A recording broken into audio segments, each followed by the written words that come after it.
Okay, today we need to talk about a very important doctrine, extremely important. And so there are a lot of things we need to discuss today in this hour. And so let's go to the topic, the imputation of Adam's sin. Adam's sin.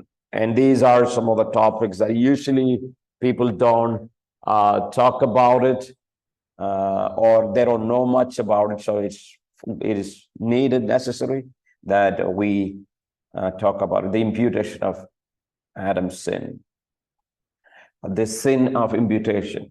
There are various theories around this doctrine, and the first theory is the Pelagian theory, right? This is Pelagius. If you read, study the church history, you will hear much about Pelagius. He was an important person. So Pelagius taught, based on key text in Deuteronomy 24:16 and Ezekiel 18:20, that individuals are born innocent, right? Think about that one. We are born innocent, cannot be inculpated for sins committed by their ancestors. Individuals are not culpable of their parents' sin. That is what Pelagius' doctrine. When Romans 5 speaks of the imputation of Adam's sin, he says it simply means that we all sin in the likeness of Adam. That is what he wants to say. And are condemned in the same way. So Pelagius said, men have only their own sins imputed to them. So this is what Pelagius' idea. That is, so he wants to say, human being basically is born innocent. That is what he wants to say, right? And we, of course, he explains Romans 5 in a way that explain his doctrine. He says, through one man sin entered into the world, and he wants to say it simply means we all sin like Adam. We all sin in the likeness of Adam. So that's how he wants to explain it. Now, why this theory is wrong? Bible includes many instances of individuals punished for the sins of their parents. If you look at it, right? There are many instances. For example, Exodus chapter 20, we read, I am a jealous God, visiting the iniquity of the fathers on their children, on the third and fourth generations of those who hate me. So that verse, that God visits the iniquity of the fathers on the children, and it can happen even third or fourth generations. Another example, Joshua 7. In Joshua 7, Achan's whole family died for Achan's sin. The entire family was actually killed, if you read clearly. 1 Samuel 12, David's son died. David's son died instead of David himself as a result of David's sin with Bathsheba. Think about that one. The sin that was committed by David and Bathsheba. But who was killed or who died? It was David's son who died for David's sin. 1 Samuel 15, verse 2-3, then you have the destruction of Amalekite, Babylonian, and Samaritan infants. Even children were killed, even though they did not participate necessarily into the crimes of their parents, but children were killed, were died. So how that has to be explained? Here is a question. How do we explain the apparent discrepancy between Deuteronomy 24:16 and Ezekiel 18:20, the passage listed above, the passage actually listed by Pelagius? So let's go and read that verse, those verses, to understand what is really the problem, right? Deuteronomy, let's read Deuteronomy chapter 24. Deuteronomy 24, verse 16. Fathers shall not be put to death for their children, nor children put to death for their fathers. Each is to die for his own sin. All right. Okay. Look at that statement. Look at the statement down. The statement that we have,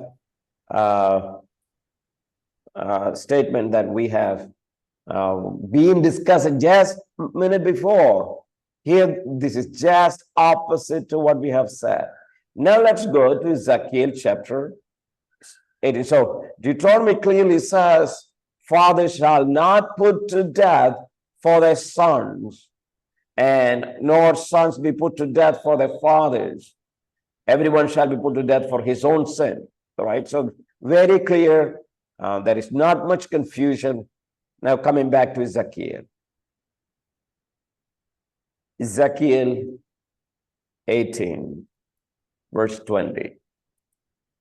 The soul who sins is the one who will die. The son will not share the guilt of the father, nor will the father share the guilt of the son. The righteousness of the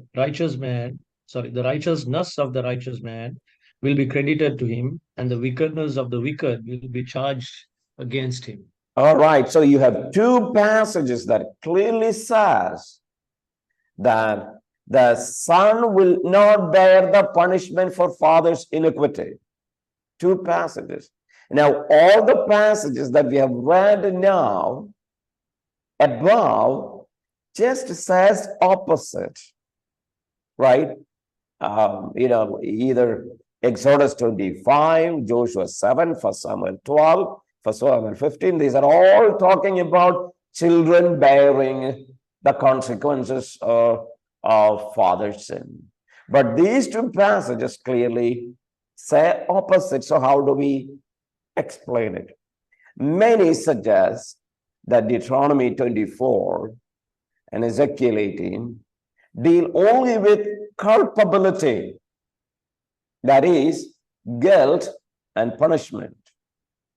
An innocent person may suffer the effects of another sin without partaking of punishment, right? So many people suggest that these two passages deal with the culpability. Children are not culpable of parents' sin, not the effects of parents' sin.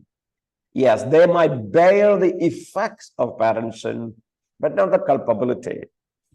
Their suffering is residual and perhaps societal, but not punitive. You know the word punitive, like punishment, right? It is not punitive. So this explanation is plausible for Deuteronomy 24 and Ezekiel 18, but it does not account for the language of guilt, right? And immediacy of imputation in Romans 5. Yes, at a face value, yes, it seems to be right that Deuteronomy 24 and Ezekiel 18 is dealing with the culpability. So children do not have the culpability of their parents' sin, but they have to bear the consequences of parents' sin. But the problem will not be ended there. The problem is in Romans 5. Clearly we see things just opposite, that yes, we human beings are guilty of Adam's sin. How do we see that? Robert Dabney, remember, he's a good writer. I really like him. I used to read many of his books, so he's a good person. Robert Dabney suggests that Deuteronomy 24 applies only to a son who truly disapproves of and reverses his father's practices. All right, it applies only to a son who disapproves father's sin. Then it will not be applied to him, or he's not responsible. If he disapproves father's sin, sons may die for their father's sin if they approve of his sin. So Dabney suggests, that those two passages that tells that children are not, not to be punished, right? Son will not bear the sin of father. He suggests that yes, if the children disapprove father's action, but if the children approves father's sin, then he is also culpable for that sin. That is what Dabney explains. Now, for instance, that under Mosaic economy, a man could share his neighbor's guilt if he failed to rebuke him. Yeah, even neighbor's wrongdoings and its guilt can come to him if he doesn't correct him. Since all humans affirm Adam's sin after him, yes, right? We know Romans 5:12, we read, all sinned in Adam, right? So we sin after Adam's sin. Deuteronomy 24 does not apply in this case, right? So thus, all Adam's posterity may share in his culpability. This may be true, however, we must also affirm that Adam's sin is shared immediately, even those who do not consciously approve of his sinful acts. So now, what Dabney says, he tried to say, yes, Adam's, Deuteronomy, what do you read, and Ezekiel, what do you read, is about the children who disapproves father's sin, right? That is Dabney's explanation. But then he wants to say, he also says, all human affirm Adam's sin after him. He says, Deuteronomy 24 does not apply in this case, right? Because he also believed that we all share in his capability or in his culpability, right? So, so here is again a tension that is not able to solve very quickly. If we all are sinful or guilty of Adam's first sin of plucking that fruit and eating it, that the original sin, if we are guilty of that, still this way of explanation still doesn't make sense much, right? So some suggest that because God is above the law, he's not bound by it. For example, Greenhill, his commentary on Ezekiel, he says this way: the law ties not God. He has a prerogative about his own law given to us or given out to us. They do and must tie us, not God. We may not do contrary unto them.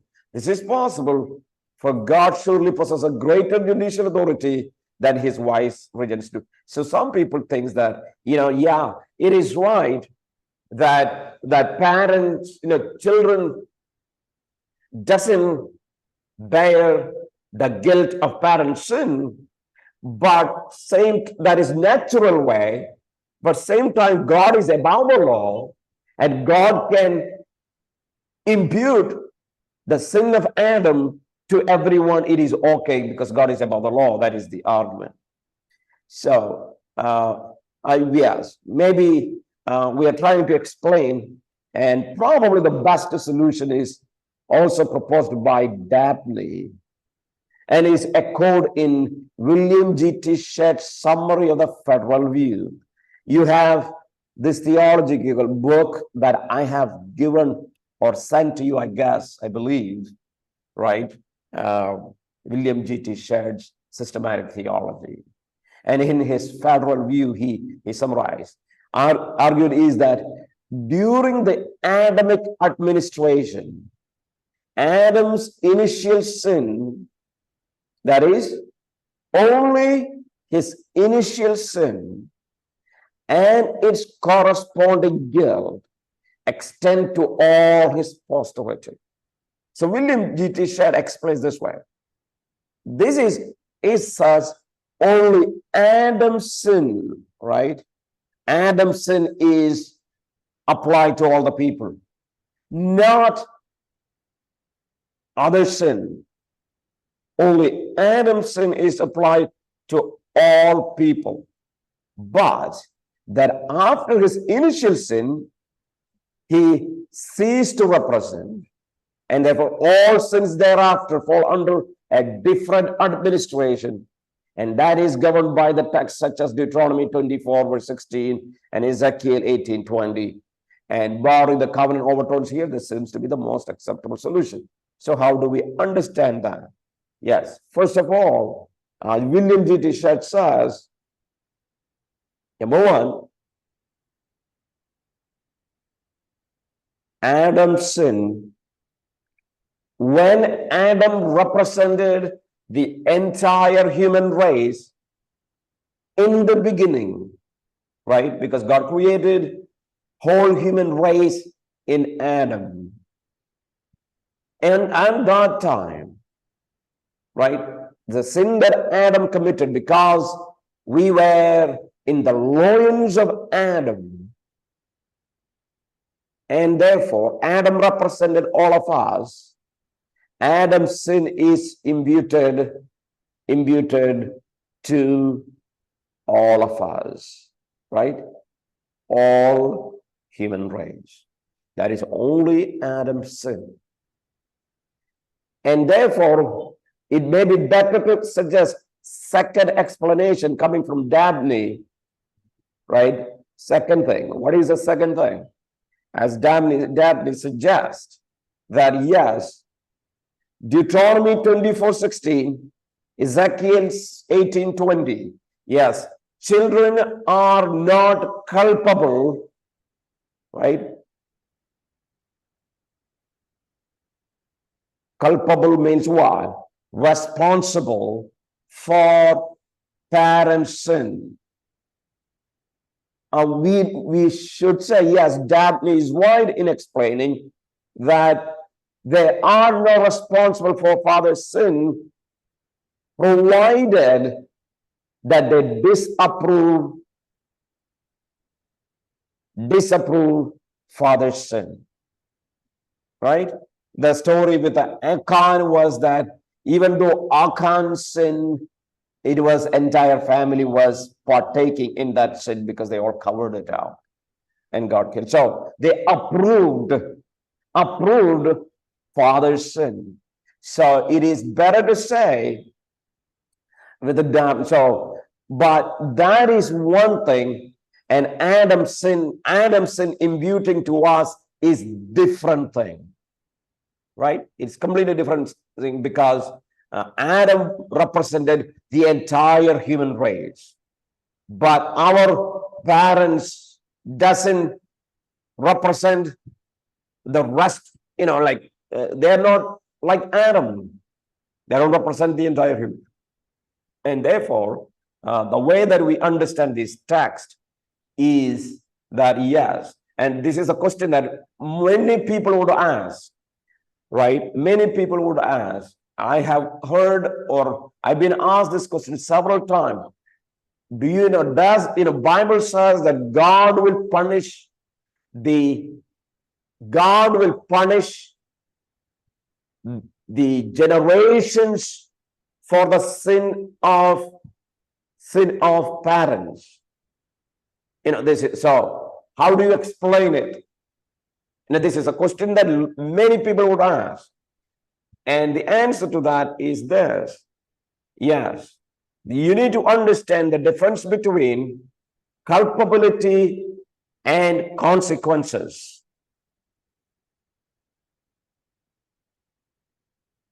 Culpability and consequences. For example, if my father is a drunkard and he wasted all my money, my parents made all his money. Yes, it is my father who is culpable for his sin. It is my father who is culpable for his sin. But the consequences is what? Because I am born in that family, I will have no financial advantages because I also bear the consequences. Now, what theologians would explain is this. But I am also following my parents' sin. Like, I'm also a drunkard. I'm also destroying everything. Right? And so, yes, that means that you are also responsible. You're also responsible. The question is, are you responsible for parents' sin? May not be, but you are responsible for that same sin of your parents. You're responsible for the same sin of your parents. And it can come. And what was happening with the Israelites is this. God told Israel, do not worship idols. And they worshipped idols. And God punishes them. And God says, I will visit your iniquities first, second, third, and fourth generations. The reason is that it's not easy. Like if parents are idol worshippers, it's not easy to come out of that sin of idol worship for the next generation. Not easy. They will also worship. If you are a watcher, or observer of G20, you will see some heads of the stage follow. They are happily, they are proud of their parents' religion, right? They are very proud of their parents' religion, right? Because it's not that easy wherever you may live. It's not that easy, right? So yes, and so what happens? Generations will follow the same sin, and God will punish them all. But if there is a person who disapproves parent sin, now he's not responsible. There is no responsibility for the sin, but still consequences can be still there for the children. All right. So that was a difficult text from Deuteronomy and Ezekiel, and reading, other verses that we read just now, right? So Bible includes many instances of individuals punished for the sins of their parents. And whereas Deuteronomy and Ezekiel says children are not, they don't bear the punishment for parents' children. So parents sin. So how do we explain? So that's what we have looked at. Now, number B, Adam's sin is imputed even to those who do not sin after Adam's pattern. Right? We are saying Pelagius is wrong. Why he's wrong? But two, Adam's sin is imputed even to those who did not sin after Adam's pattern. Look at Romans 5:13-14. What do we read? Sin is not imputed when there is no law. Nevertheless, death reigned from Adam until Moses, even over those who had not sinned in the likeness of the offense of Adam. So it says, even those who did not sin like Adam, that death reigned. So that means if there was death, that human beings were dying, and if there was death even before the law ever came, the law of Moses ever came, that means Adam's sin was imputed even to those who do not sin after Adam pattern. So one doesn't have to, like Pelagius says, what Romans says, because we sin like Adam sinned. Therefore, Romans 5 says this. But it's clear that even people who did not sin in the likeness of the offense of Adam, still death reigned. Third point, death and condemnation are universal, not because of anybody else's sin, but sin of Adam. Right? 5 times Romans 5. Romans 5 is very important chapter, friends. Maybe you may have to read maybe 5 times or 10 times to really understand what this chapter talks about. 5 times links death to the condemnation of the one. 5 times it links death to Adam's sin. Point number D.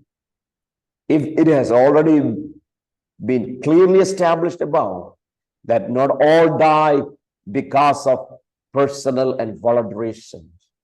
No. But because of their sinful state, people die. People die not because of voluntary sin. They die because of their sinful state. Now you might ask, is there a person like who has never done? Now I'm talking about, just think about babies who die. Think about babies who die. They are not dying because of a voluntary sins. There are babies who die in the womb itself. Before the birth, maybe just within a second of birth, babies die. So they die because not of any personal sin. They die because they are in a sinful state. To suggest that Romans 5 denies that we share in Adam's guilt is to destroy the force of Paul's argument. So Paul's argument is what? Just as all men, we rendered guilty before God because of a guilt for a sin that was not their own. We all are guilty for one sin that was not of us. So also men can be made righteous before God by a righteousness that is not. Now here is the clue. Why God did what he did. Yes, you are guilty, right? You are guilty for a sin that is not your own sin. It is not your own sin, right? No. You're guilty for a sin that you never committed. It is Adam who committed. Now, why God did that?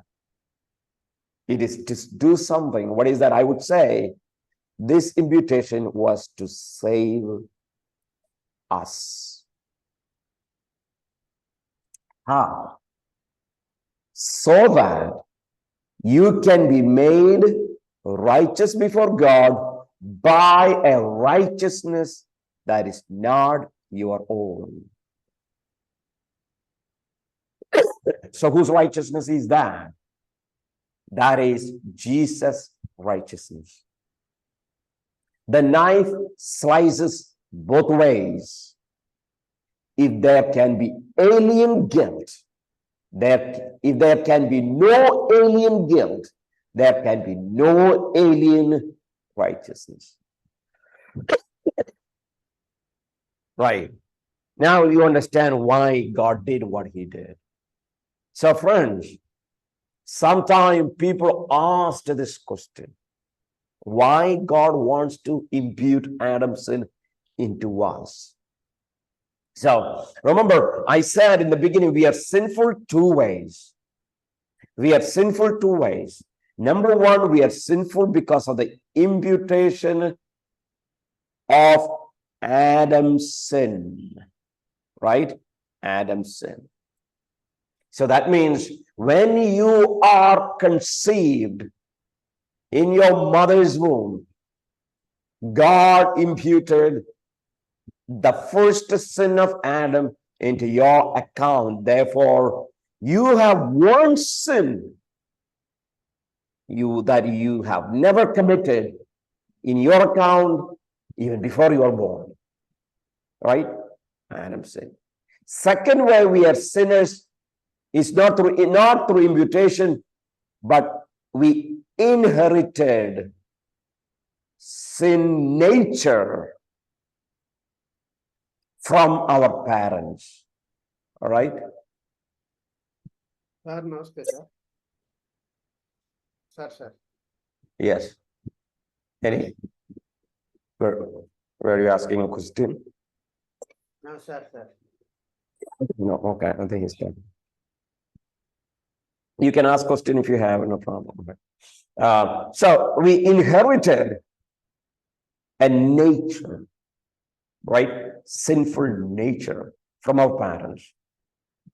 So two ways we are sinful, by imputation and inherited nature.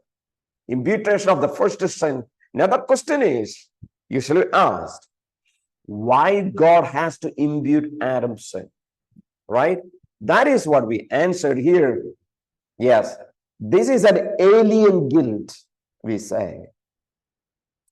Why alien guilt? Because this is a guilt that we have not because of what we have done. It is what Adam has done. But then why that guilt is on our account? It is to save us so that we can have alien righteousness. What does alien means? A righteousness that is not our own. That is Jesus Christ. All right? So I say here,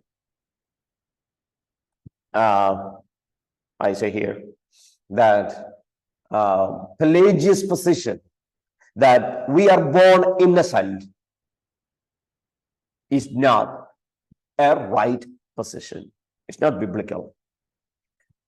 Second position on the imputation of sin is Arminian position, right?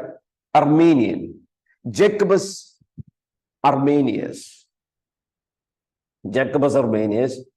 very famous, and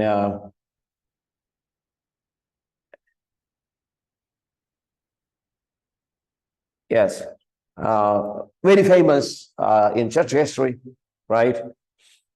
So let's look at his position. Arminius taught that men are not guilty of Adam's sin. He says we receive the sin nature from our inheritance. So he doesn't think that God imputed Adam's sin into our account. He doesn't think it that way. He says, yes, we have only sinful nature, right? Sinful nature. That is, we share in the effects of Adam's sin. Not really Adam's sin, but we share the effects of Adam's sin.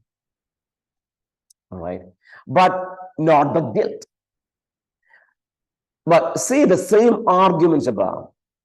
We already looked at that one.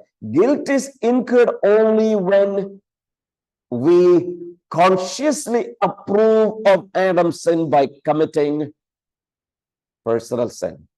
So the argument he also uses is that guilt comes only when consciously approve of Adam's sin. So against that one, we have already explained in our argument here about what really happened with us. Did we have Adam's sin imputed? I think we have made a clear argument here. Yes, we have Adam's sin to save us.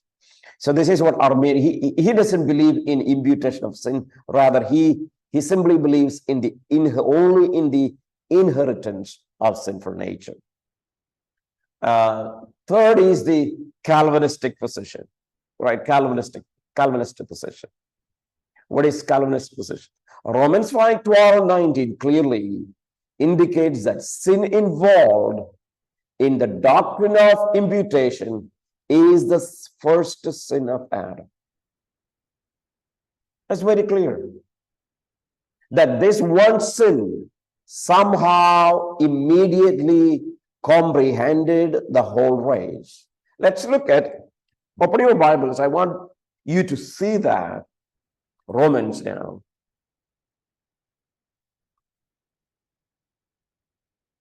Romans 5. Open your Bibles. Let's look at verse 12.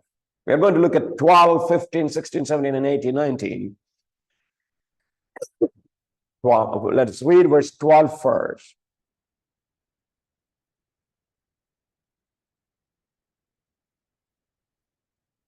Let's read verse 12. Therefore, just as sin entered the world through one man, and death through sin, and in this way death came to all men, because all sinned. All right. Look at that. Just as sin entered the world through one man, right? Sin entered the world through one man, and death through sin. In this way, death came to all men because all sinned. Now let's go to 15 to 19. 15, 16, 17, 18, 19. But the gift is not like the trespass. For if the many died by the trespass of the one man, how much more did God's grace and the gift that came by the grace of the one man, Jesus Christ, overflow to the many? Again, the gift of God is not like the result of the one man's sin. The judgment followed one man and brought condemnation, but the gift followed many trespassers and brought justification. For if by the trespass of the one man death reigned through that one man, how much more will those who receive God's abundant provision of grace and of the gift of righteousness reign in life through the one man, Jesus Christ? Consequently, just as the result of one trespass was condemnation for all men, so also the result of one act of righteousness was justification that brings life for all men. For just as though the disobedience of the one man, the many were made sinners, so also through the obedience of the one man, the many will be made righteous. So look at Paul's argument here. It says verse 18, you read, just as the result of one trespass, there was condemnation for all men. And one act of righteousness, the justification that brings life to all men. So, we must also note the critical phrase in verse 12. What is verse 12 says? Because all sinned. Right?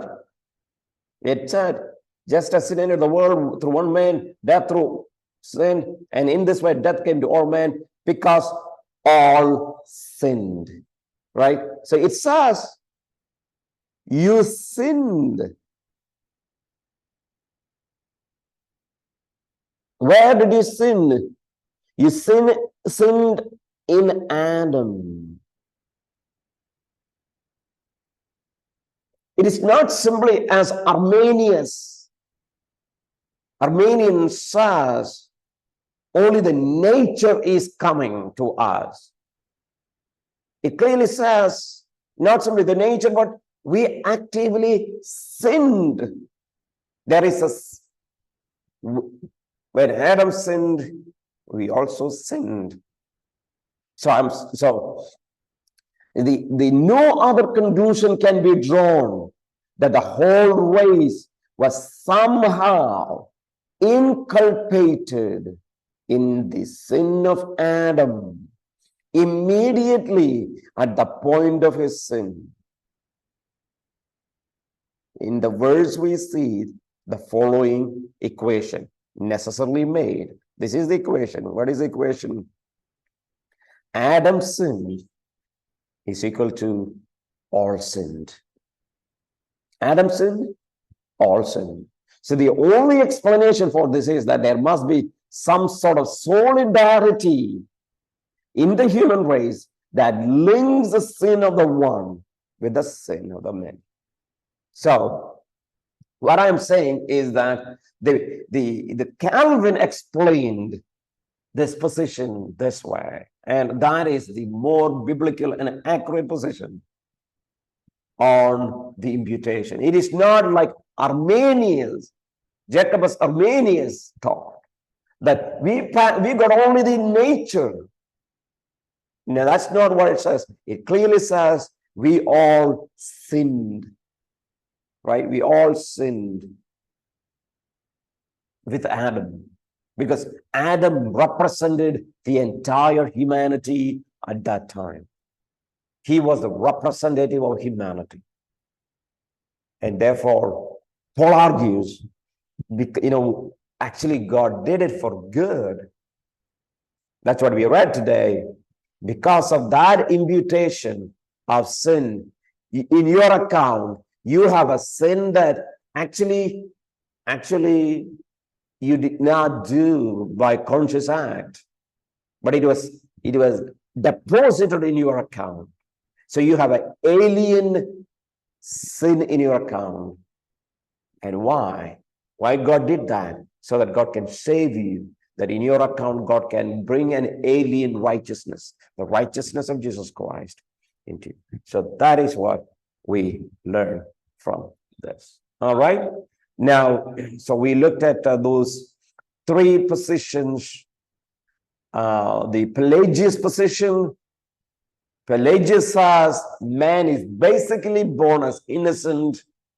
Arminius says, Jacobus Arminius, he is taught that we are born with a sinful nature where we don't have Adam's sin in our account.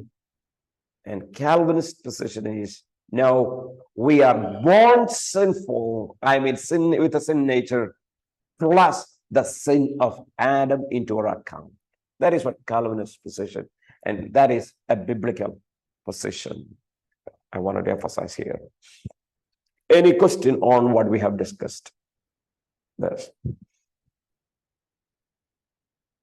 Any questions? All right, no question, then we go ahead, yes. Pastor Saji, question not on what you shared, but question on verse 18 of Romans 5,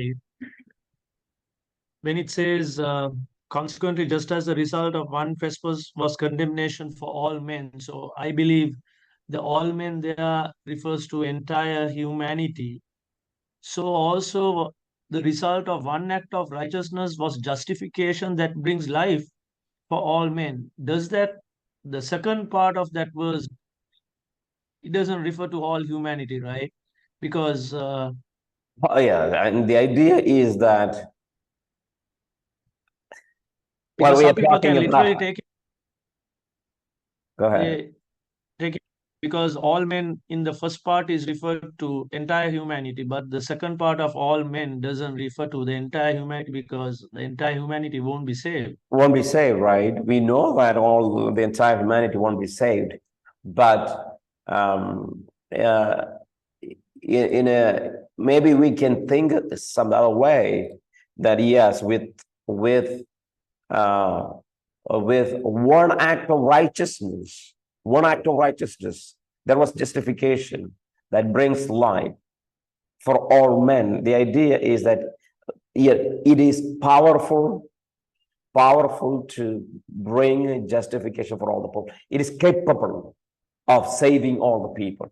So now, it doesn't address the question, will all be saved? No, it doesn't address, because it may not be justifiable to say one all for all and the other all is not for all. Would be a problem in our exegesis if we take that way. So I would say better now, it says, yes, one man sin, through one man sin, the trespasses, the condemnation for all people, right? All many, and of course, quite interesting. If you really look at, you need to look at those two verses together. Right? It's not only verse 18. We'll look at verse 19. As through the disobedience of one man, the many were made sinners. Look at that. It says many were made sinners. All right. And then the rest of the portion says, also through the obedience of the one man, many will be made righteous. So that word many is simply the same thing of word all above, the verses above. It is saying the same thing in a different language. That is what Paul uses. Yeah. So I would say through one man's sin, the fact is all made sinful. All are made sinful. Second is that with one man righteousness, all can be, if there is a, if all wants to be saved, they can be saved. But it's not the question, because if we look at the election, yes, we know that all are not going to be saved, right? So I would say that passage, all, it means it is possible or capable, or it is sufficient to save all people. Not efficient, not we are saying it's not effective, like it's not that way, but it is sufficient to save all people.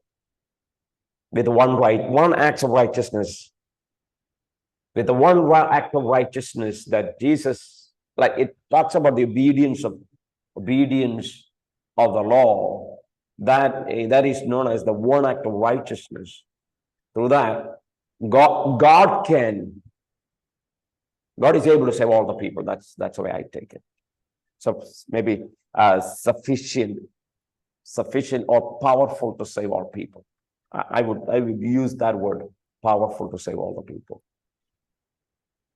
That's the way I take it. Greek has the Greek version of the Bible used the same word for all and for many? Is it the same word, or is it yes, words? I think pawn can be translated all or many. Yes, all or many. Yeah, maybe. Let me see what is the word used here for the Greek. You have pantes, verse. Let me see, verse 19. What is?